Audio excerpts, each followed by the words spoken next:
Bueno, si bien la mente es ese espacio donde guardamos nuestros pensamientos, nuestros recuerdos, en realidad el concepto es más amplio, puede ir mucho más allá, pues la mente y el cuerpo están totalmente relacionados y esta podría influir en nuestra salud, por ejemplo, en nuestro estado de ánimo, sin duda, incluso en el resultado de algunas actividades que realizamos. Es por ello que esta noche hablamos del poder de la mente y lo hacemos con nuestro siguiente invitado, el doctor Luis Fernando Camacho. Él es máster en neurociencia cognitiva y conductual. ¿Cómo está, doctor? Bienvenido, qué gusto. Hola, un gusto. Buenas noches. Gracias por la invitación, un placer poder estar acá contigo. Bueno, tenemos muchas incógnitas acerca de lo que es la mente y más aún cuando hablamos del poder que ésta puede tener y la influencia que tiene en nuestras vidas. Y lo decíamos, no solamente un tema de salud, un tema físico, sino también incluso en algunos resultados que podemos conseguir tan solo con el poder mental. ¿En qué consiste el poder de la mente? ¿Por qué es tan importante? Ya, bueno, desde mi área, que es con fundamento científico, hay diferentes poderes que tiene la mente, ¿no es cierto? Entonces muchos piensan que cuando hablamos de poder es algo mágico, algo que está fuera de la realidad, pero no es así. Los estudios neurocientíficos han demostrado que el cerebro genera ondas electromagnéticas y entonces sí, nosotros ya podemos afectar físicamente al contexto. Por ejemplo, voy a dar hay una isla en Australia, si no me equivoco, donde tienen un ritual muy interesante, donde ellos comienzan a talar los árboles y dejan al último al árbol que es más resistente o más duro. Y cuando ya queda todo talado, se quedan con este árbol y ellos simplemente comienzan a insultar y comienzan a vociferar cosas negativas y el árbol a raíz del tiempo de un mes termina muriendo. Y esto lo hace, obviamente, la energía que has generado con un ser viviente como es el árbol. Entonces, pero eso lo hacen en Australia y demuestra la energía que uno puede generar, la energía negativa, en este caso, con un árbol. Un poder negativo, en este caso, ¿no es cierto? Entonces, cómo las palabras, cómo esa energía negativa puede dañar a otras personas. Ese es un poder negativo, obviamente. Luego también tenemos poderes positivos. El cerebro tiene un poder deductivo, tiene la capacidad de predecir cosas. Obviamente no lo hacemos a ese nivel de poder predecir días o meses, lo que maneja la adivinanza, ¿no? Puede predecir segundos. Es por eso que nosotros, si es que estamos en riesgo de correr algún accidente, entonces el cerebro inmediatamente predice una situación y te previene de esta situación y hace que tú puedas sobrevivir a ciertas situaciones, ¿no? Es un poder muy interesante y se ha demostrado que puede predecir hasta segundos en el futuro lo que pueda suceder y esto obviamente precautela el bienestar físico que tienes, ¿no? Luego tenemos otro poder, ¿no? También mencionamos dos poderes de la mente. Podría tener un poder negativo, de acuerdo a las energías que uno expresa a través de lo que es la mente, las palabras, y podría tener también un poder incluso de prevención. Claro que sí. ¿Cuál es el tercer poder? Luego tenemos otro que es el que nos ayuda a tener una empatía con las personas, que es el poder persuasivo y persuasivo sugestivo, si quieres así. Entonces, en algún momento cuando hablamos de un caso extremo de violencia psicológica, es la capacidad, con daño obviamente, de poder persuadir a alguien más de que pueda tener cierto tipo de pensamientos o emociones. Entonces, si tú utilizas este poder de manera negativa, obviamente vas a dañar a la persona, pero existe el lado positivo donde tú puedes persuadir y hacer que esta persona tenga exposiciones conductuales que sean mucho más positivas en su vida, que le ayuden a progresar, que le ayuden a mejorar ciertas áreas en su vida. Entonces esto sí podemos hacer todos los seres humanos, podemos persuadir. Entonces el poder más del cerebro que de la palabra es muy importante y este poder lo podemos generar todos, ¿no? Muy bien, cuando hablamos de intuición, por ejemplo, ¿este es un poder de la mente? Claro que sí, se dice que lo tienen más desarrollado las mujeres, por eso son mucho más intuitivas y esto tiene que ver porque las mujeres tienen esta capacidad de tener un cerebro multifocal, entonces ellas pueden tener muchas percepciones y es un poder que lo tiene el género de la mujer, solamente el varón no puede hacer eso. La mujer puede concentrarse en 5 más 2 menos 2 cosas, el varón solamente puede hacer en 3 más 2 menos 2, entonces por eso una mujer tiene la capacidad de estar pendiente y percibir muchas cosas a la vez. Y en eso está la intuición, lo que decíamos, el poder deductivo.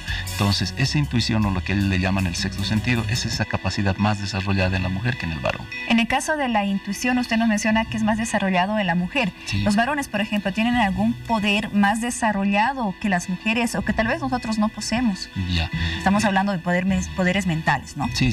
El poder deductivo, justamente. El varón, como tiene en su cerebro una capacidad monofocal, tiene la capacidad de deducir más fácilmente que una mujer. Entonces el varón puede predecir mucho mejor que una mujer alguna situación. Entonces es un cerebro más racional, más lógico el del varón, y a raíz de estas variables que tiene, entonces es mucho más deductivo que el de la mujer. Estos poderes, tanto en varones como en mujeres, ¿existe alguna forma de que podríamos utilizarlos, por ejemplo, a nuestro favor? ¿Es importante saber manejar o es posible poder manejar estos poderes? Claro, si te das cuenta, todo lo que te menciono lo hacemos día a día, nada más que no somos conscientes de eso, ¿no? ¿Qué es lo que nosotros planteamos cuando hacemos una terapia? Hacer consciente lo inconsciente. Si tienes ese poder de persuasión y lo estás haciendo de manera negativa, en terapia yo te ayudo a que lo vuelques de una manera positiva y no dejes que las personas tampoco te persuadan de esa manera. Entonces simplemente como elevamos a la superficie de la mente para que las personas puedan manejar. Pero hay otro poder que es importante también mencionarlo, es el poder de la restauración que tú tienes, el poder de restaurar tu organismo. Entonces se ha demostrado que cuando tú tienes una capacidad alta de concentración y poder ayudar un proceso de restauración orgánica, o sea, si es que se ha dañado algún órgano, se ha dañado algo en tu cuerpo, se produce esta restauración mucho más rápido. Recuerden, no estamos hablando de curaciones, el hecho que tú te fractures una pierna y tú te concentres en que esa pierna se va a soldar, no va a ocurrir, necesitas un médico, ¿no es cierto? Pero va a ser mucho más rápido si puedes desarrollar este poder de restauración y autosugestión se llama. Entonces, hay diferentes poderes hasta el día de hoy. Si bien la neurociencia ha avanzado bastante, los neurocientíficos tienen muchos artículos acerca de lo que hace el cerebro, de la plasticidad cerebral, de la neurogenética, la plasticidad genética, todavía no se sabe al 100% todos los poderes que tiene el cerebro, ¿no? Algunas veces se ve en películas, por ejemplo, la telequinesis, que tiene un fundamento científico que sí se podría hacer, pero estamos hablando de un futuro donde el cerebro tiene que evolucionar y tenemos que conocerlo un poco más también. Este poder de la regeneración o de la restauración que usted mencionaba, sin duda es muy importante, ¿no? Y se ha visto en muchos casos, personas, por ejemplo, que después de un accidente pueden sufrir alguna discapacidad, falta de movimiento, alguna parálisis, y el poder de su mente les ha ayudado en muchas ocasiones a poder caminar, por ejemplo, levantarse, claro. Poder, no sé, tener el tacto, o escuchar, algunas cosas así que se han visto en casos de medicina. Sí, y hoy en día ya la medicina ha podido por fin aceptar que existen, por ejemplo, las enfermedades psicosomáticas, aquellas donde tu mente ha empezado a enfermar verdaderamente tu cuerpo. En el lado positivo es cuando comienza a restaurar tu cuerpo. Entonces, siempre una energía de restauración positiva ayuda a generar una mejor restauración orgánica. Es como si tú mandaras esos mensajes de persuasión sugestiva a tu propio cuerpo para que se regenere mucho más rápido. Algunas veces has debido escuchar de los casos de los miembros fantasma, ¿no es cierto? Entonces una persona queda mutilada y todavía le duele un brazo que no existe. Entonces lo está haciendo la mente de alguna manera, no está restaurando ese miembro fantasma. Entonces la mente hace muchas cosas. Recuerden que nosotros simplemente vemos la información que nos pasa, nuestros sentidos, nuestras percepciones. Cada uno construye una realidad, pero muy, muy interna, y eso es lo que nosotros llamamos paradigmas. Bueno, es importante lo que usted mencionaba, que en la medicina tradicional ya van tomando en cuenta el poder de la mente que puede influir de manera negativa o positiva en la salud de una persona. Antes los médicos, por ejemplo, naturistas, chamanes, hace muchos años atrás, trabajaban en conjunto cuando una persona necesitaba alguna curación. Tomaban en cuenta tanto el cuerpo como la mente de la persona. Sí, porque esto viene de hace miles de años, ¿no es cierto? Nada más que ahora, la diferencia es que ahora nosotros sí podemos validar a través de ciencia, por los estudios que se hacen, de que esto sí verdaderamente existe. Hasta hace unos años atrás se creía que era algo mágico. Es increíble, por ejemplo, como hasta el día de hoy esto los que estudian farmacología o los que estudian bioquímica saben que un placebo cura el 60% de las enfermedades. Entonces, verdaderamente, si tú logras de alguna manera engañar a tu cerebro para que haya una restauración como es un placebo, puedes ayudarlo a regenerarse más rápidamente. Muy bien, definitivamente, qué importante conocer acerca del poder de la mente. Y una pregunta que se hacen muchas personas es, ¿se puede desarrollar mejor estos poderes, por ejemplo? Claro que sí. ¿Cómo? Hoy en día ya existen herramientas que te ayudan a hacer, como te digo, una mejor percepción de todos estos poderes. Lo vamos a llamar poderes porque realmente es un sistema desarrollado que tenemos todos, ¿no?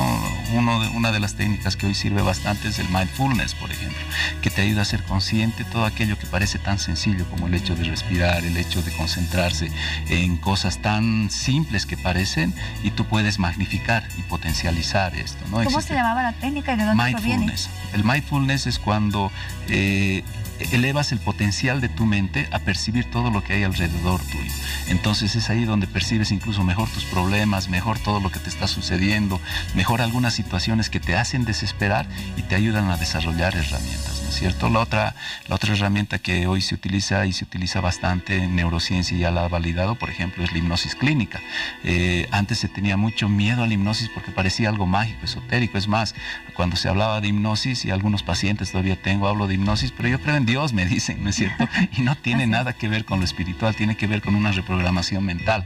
Después también existen las herramientas de programación neurolingüística, existen diferentes tipos de herramientas que trabajan a nivel subconsciente. Todo lo que te digo es a nivel subconsciente, no lo podemos hacer a nivel consciente. Entonces tenemos que saber, uno, qué es el subconsciente y cómo puedes cambiar algunos paradigmas que tu subconsciente tiene. Esas terapias pueden ayudar, por ejemplo, a aquellas personas que que tienen algún síntoma, alguna molestia, alguna dolencia, pero que en realidad el problema está más en la mente que en el cuerpo, en el físico. Esas terapias pueden ayudar. Claro que sí, justamente nosotros recién, lancé un laboratorio de investigación neurocientífica, creo que es el primero que se dedica al área de psicología. Estamos haciendo investigaciones sobre este tipo de patologías. Te hablaba acerca de las enfermedades psicosomáticas. Entonces nosotros, por ejemplo, lanzamos una campaña donde trabajo con un médico, trabajo con una fisioterapeuta, que juntos hacemos un equipo para descartar cualquier problema orgánico. Como te digo, si es que es orgánico va a estar bien focalizado, pero hay un dato interesante: cuando es mental, ese dolor tiende a migrar y tiende a dolerte en diferentes lugares. Entonces ahí es uno de los indicios que nosotros vemos para tratar ya de manera psicológica. Entonces, sí, te cuento una anécdota que tuve, ¿no? Hubo un paciente que tenía dolores muy fuertes en la cadera, en la articulación. Entonces ningún doctor pudo encontrar algo focalizado, y él le dolía bastante, incluso llegaron a hacerle terapia del dolor, pero no funcionaba en él porque no era un problema orgánico, era un problema mental. Entonces cuando nosotros indagamos un poco más a fondo, él lo que había pasado había retenido mucha tristeza desde su niñez, y entonces lo ha somatizado. Se llama soma por el cuerpo, somatiza en cualquier región de su cuerpo, y él somatiza en una región de su cadera, y es ahí donde le produce este dolor mental. No era un dolor orgánico, era un dolor mental. Entonces, a medida que hemos ido canalizando, el dolor disminuyó, se salvó de una cirugía exploratoria porque los médicos, como no hallaban nada, entonces querían hacer una cirugía exploratoria, pero lo pudimos ayudar. Entonces, sí, verdaderamente tu mente, cuando no la sabes manejar, te puede dañar, pero cuando la sabes manejar, te puede ayudar en muchos campos. Sin duda vemos cómo existen enfermedades, dolores mentales, y también podrían existir incluso embarazos mentales. Ustedes seguramente escuchó hablar del embarazo psicológico. Claro que Tiene sí. gran influencia el poder de la mente en esto. Sí, definitivamente, ¿no? Y se escuchan muchos casos donde, y no solo pasa en el género de la mujer, también encuentro en animalitos, algo muy personal. Sí. Es más, yo tuve una experiencia con una perrita que tengo que se embarazó psicológicamente, y ella se sentía que estaba preñada y tenía todos los síntomas y los signos de una perrita preñada. Obviamente con ellos no podemos hacer una terapia así, ¿no? Pero era interesante todo el proceso de embarazo que supuestamente ella pasó. Y alguna que otra vez sí me llegó esto, ¿no? De que la persona sentía que estaba embarazada, le habían hecho el test de embarazo y no había nada. Entonces sí era un embarazo psicológico, pero por miedo a embarazarse, que es un poco de, ¿cómo se llama? Psicología negativa o de retroacción. Muy bien. Puede ser por un deseo también. Puede ser por un deseo o por una ansiedad. Puede haber la ansiedad, el estrés, que también juegan factores muy importantes. La ansiedad y el estrés producen en nosotros cortisol, y el cortisol tiende a intoxicar ciertas áreas de nuestro organismo, y ahí es cuando hay esas disfunciones de algunos órganos. Entonces, siempre lo que ocurre en la mente, el cuerpo lo somatiza o lo vuelve parte sistémica o integral. Entonces la mente y el cuerpo siempre están unidos, no son seres independientes, no son sistemas independientes, perdón. Entonces hay que tomar en cuenta esto hoy en día, sobre todo. Muy bien, ¿qué pasa con el poder de la mente en el caso de los hipocondríacos, por ejemplo? La hipocondría viene de un miedo. Entonces cuando tú ya generas un miedo a enfermarte, es cuando haces lo que te decía, el mindfulness de manera negativa, ¿no es cierto? Entonces ponte, te duele un poco la garganta y a tu cerebro tú le mandas la información de que te estás enfermando. El cerebro, por si acaso, el cerebro inconsciente no analiza, el cerebro inconsciente ni siquiera tiene humor, ni siquiera te dice, ay, estás bromeando, no, te dice, ah, te duele y crees que es una enfermedad y comienza a programar una enfermedad. Entonces ahí es donde actúa de manera negativa la hipocondría. Entonces se sienten muy sensibles porque se han vuelto muy perceptivos, pero de manera negativa, a poder enfermarse, ¿no? Y toman medicamentos y nada los cura.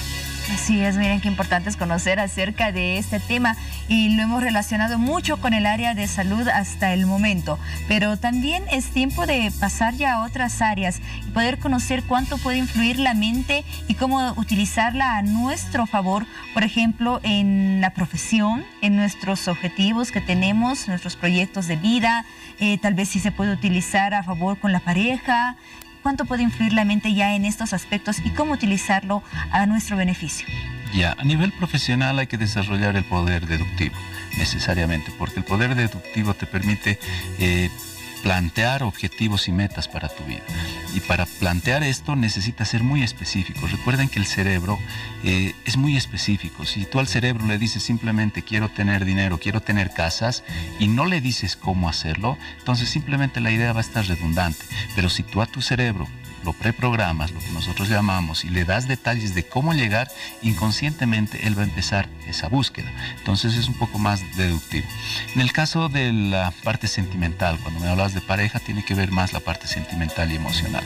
Tiene que ver con la capacidad que nosotros tenemos de la empatía, lo que te decía, de generar este poder de persuadir de manera positiva. Entonces tienes que saber identificar también qué es lo que sucede con tu pareja, cuándo se está sintiendo triste, cuándo se está sintiendo enojada, cuándo ella está pasando por un problema tal vez de desestabilidad emocional, y no solo dejarte guiar por sus palabras.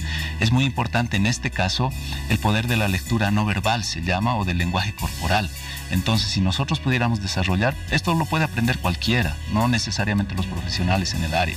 Si tú aprendes a leer el lenguaje corporal, incluso ya sabes cada movimiento que significa, cuando la persona pestañea, mueve su cabeza, cruza los brazos, entonces todo a nosotros ya nos dice qué es lo que está pasando por su mente. Entonces, ese es otro tipo de poder que es un poquito más consciente. Nosotros que lo practicamos por años ya, o sea, lo hacemos de manera inconsciente. Entonces, como que voy a un lado y ya veo cómo se mueve, cómo cambia de postura, y sé que puede estar pasando por la mente de esa persona. ¿Cómo podemos utilizar el poder de la mente para vencer temores, para vencer algunos miedos, hasta fobias que podríamos tener? Ya, es una reprogramación cognitiva lo que se hace cuando se trabaja con emociones. En este caso hablamos de miedo, puede ser también ira. Hay personas que sufren de ataques de ira. Es simplemente el cambio de percepción que tiene la mente. Entonces, tienes que, mostrarle qué opciones tienen. Por ejemplo, las personas que tienen miedo o han generado alguna fobia, tienes que mostrarle qué tipos de opciones hay en su mente. Si tú te quedas a hablar con la persona y le dices, no es bueno que tengas miedo, no es bueno que tengas miedo, es como si en este momento yo te dijera, te voy a pedir por favor que ni siquiera pienses en el vaso que tenemos ahí. Y es lo primero que has hecho, porque el cerebro no entiende nos. Entonces hay que saber cómo programarlo en positivo. El cerebro jamás entiende en negativo. Y eso se puede hacer para vencer miedos. Muy bien. La metafísica, por ejemplo, doctor, ¿está relacionado con el poder de la mente? Respeto mucho a los que practican, digamos, esta profesión, esta área. Tienen su manera de enfocar ellos esto de las energías, hay un aspecto creo un poco más espiritual. No sé mucho del tema, por eso no me animo a opinar demasiado, pero hasta donde conozco tienen un enfoque un poco más espiritual, ¿no es cierto? No hay un fundamento verdaderamente científico como tal. Entonces es ahí donde se podría llegar a un punto donde podríamos sustentar tal vez algunas de las teorías que ellos plantean, pero en este caso yo solamente puedo defender mi área, ¿no? Que es la neurociencia. Muy bien, de seguro en más de una ocasión hemos visto algunas películas donde vemos que con el poder de la mente las personas logran hasta mover algunos elementos, que decir esta copa, esta mesa. En la realidad eso es posible. Teóricamente sí podrías hacerlo, teóricamente, pero como te digo, el cerebro todavía... Me imagino que se necesita de mucha concentración para eso. Se necesita otro tipo de factores más. Necesitas que tu cerebro también esté un poco más evolucionado. Algún momento, bueno, tal vez esto lo vamos a poder también hacer en vivo. Yo tengo equipos que te permiten manejar cosas, pero a través de artefactos que leen tu mente. Entonces tú sí verdaderamente podrías mover cosas, pero yo te lo demuestro con ciencia. Así, digamos, de mover en este momento el vaso, no lo podríamos hacer si es que no hay una base científica, pero sí se podría hacer. Sí se puede hacer, es más, ya lo están haciendo. Esto lo utilizan, por ejemplo, para desarrollar la concentración. Estos equipos lo que hacen es leen tu mente y mandan cierto tipo de señales para que ese equipo pueda moverse, pero lo está moviendo tu mente, no lo estás moviendo tú orgánicamente. Bueno, miren qué amplio, cuántas funciones puede cumplir nuestra mente y los distintos poderes con los cuales cuenta. Esta noche que hablamos del tema, ya para cerrar esta entrevista, doctor, yo le pido que pueda dar algunas conclusiones, sobre todo de la forma positiva en cómo aprovechar los poderes de la mente. Ya. Primero, en casa quiero que entiendan que no es algo mágico, les vuelvo a reiterar, es algo científico, ya está probado. Todos los poderes que hemos hablado en esta entrevista sí los pueden desarrollar. Pero hay algo que los limita, son las creencias y los pensamientos. Entonces, cuando tú te generas ese pensamiento de decir, es que yo soy así, no puedo cambiar, no te va a sacar poder alguno de ese centro en el cual tú te has aislado y te has generado tal vez como una cápsula para no poder aprender cosas. Primero tienes que informarte de saber que todo lo que estamos hablando tiene una base sólida para poder desarrollar a nivel sentimental, a nivel emocional, a nivel cognitivo. Puedes desarrollar mayor concentración, puedes ser más deductivo, puedes tener la capacidad de ser más empático con las personas. Entonces sí puedes hacerlo, pero lo primero que tienes que hacer es no limitarte, y de ahí tienes que informarte. No le tengas miedo a la información, eso es lo que nos permite conocer más acerca de estos temas, y es ahí donde yo creo que vas a poder explorar y potencializar estos poderes que todos los seres humanos lo tenemos. Muy bien, un importante mensaje, y así concluimos esta entrevista relacionada con el poder de la mente. Agradecemos por su presencia al doctor Luis Fernando Camacho, máster en neurociencia cognitiva y conductual. Espero que sea hasta una pronta oportunidad. Claro que sí, cuando gusten, un placer. Muy bien, ha sido un gusto. Nos damos una pausa y ya volvemos con más de Hora 23. Espérenos. Existen muchos tipos de energía y todos son manipulables. Nuestro cuerpo lo hace de manera automática desde nuestra concepción. Pero la forma más poderosa de este tipo de manipulación la ejerce nuestra mente, nuestro cerebro, del que emana una cantidad insuperable de energía de muchos tipos al paso de nuestra vida. Y sabiendo desarrollar el poder que nuestra mente tiene, es capaz no solo de mover objetos, sino de poder lograr la descomposición de estos y transformación atómica. Esa energía que nuestra mente es capaz de producir puede lograr viajar y recorrer distancias a la velocidad de la luz o más rápido aún. Un ejemplo es un proceso matemático aprendido en la infancia, que es recordado y resuelto con una velocidad que hasta hoy, con tantos avances tecnológicos, aún no se puede superar, aún con la mejor computadora. ¿Magia? ¿Brujería? Nadie lo califica con este nombre, a pesar de no saber aún cómo se logra. Luego entonces, la base energética más poderosa que tenemos es nuestra mente.